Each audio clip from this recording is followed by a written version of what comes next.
Ben, aujourd'hui, c'est sûr que au départ, j'avais pas l'intention de faire une vidéo encore sur le coronavirus parce que ça devient un peu envahissant ce sujet-là, même si bon, c'est sûr que c'est un sujet planétaire, mais c'est envahissant. C'est pas bon de penser toujours à ça, mais aujourd'hui, je voulais parler de ce que je trouve qui est vraiment un peu agaçant depuis quelques jours.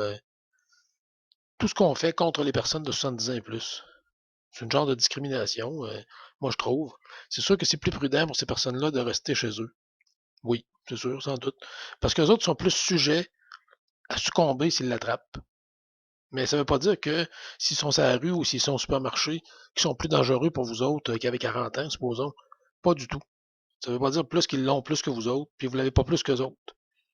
C'est parce que là, on voit les. Bon, premièrement, je vais commencer avec ça. J'ai entendu 2 journées de suite, bon, je ne vais pas nommer la station, là, à la radio de Québec, une radio qui est quand même relativement écoutée, mais bon, pas tant que ça, mais eux autres, ils croient qu'ils sont écoutés. Un animateur assez jeune, qui est toujours bourré de préjugés en passant, et qui là présentement a fait 2 shows de suite, 2 journées de suite, son émission basée là-dessus, basée sur ces préjugés qu'il y avait contre les personnes âgées. Restez à la maison, restez chez vous, il en parle comme si c'était des vieux dégoûtants. Il oublie qu'un jour, il aura sans doute cet âge-là lui-même. Là. Et ça, j'ai trouvé ça vraiment mauvais parce que ça a des répercussions dans le public après. Les gens sont influençables et s'ils entendent ça à la radio, ils vont évidemment dire la même chose et faire la même chose. Et ensuite, on a entendu, durant l'après-midi, au coin de presse de 13 heures, du premier ministre Legault, qui lui-même s'est pas montré plus brillant en ce qui me concerne. Là. Quand un premier ministre du Québec s'en va dire, en utilisant la chanson de Jean-Pierre Ferland, envoie à la maison pour les personnes de 70 ans et plus, je pense que c'est vraiment un commentaire dont on aurait pu se passer. Il devrait faire moins de coins de presse, un peu Legault, puis en faire un tous les 3 jours, il dirait moins de niaiseries, avec son espèce de ministre qui fait son humoriste à côté de lui, qui n'est rien d'autre qu'un peu de brou. Et ça, ça aussi, c'est dommage, mais bon, c'est une autre histoire. Mais je pense que vraiment, présentement, il y a une discrimination contre les personnes âgées.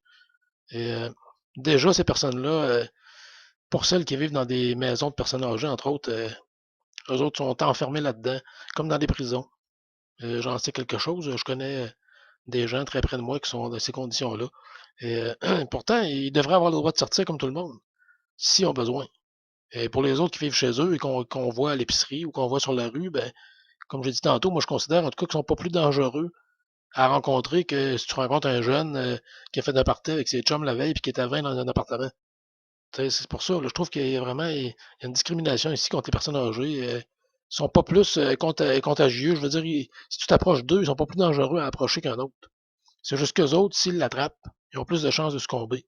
Donc, c'est sûr qu'on peut leur dire poliment, oui, vous seriez mieux de rester à la maison parce que c'est dangereux si vous l'attrapez. Mais on a vu des cas, j'ai vu cette semaine à la Nouvelle-Orléans, une madame de 40 ans qui est en pleine forme et qui est morte du coronavirus. Alors, ça peut arriver à tout le monde. Et c'était ça mon message aujourd'hui. Tous les gens des médias ainsi que les politiciens qui, présentement, s'acharnent sur le cas des personnes de 70 ans et plus, je pense qu'on devrait se mettre à parler d'autres choses un peu et les laisser vivre eux autres aussi. Mario Mercier, Canal Terracotta.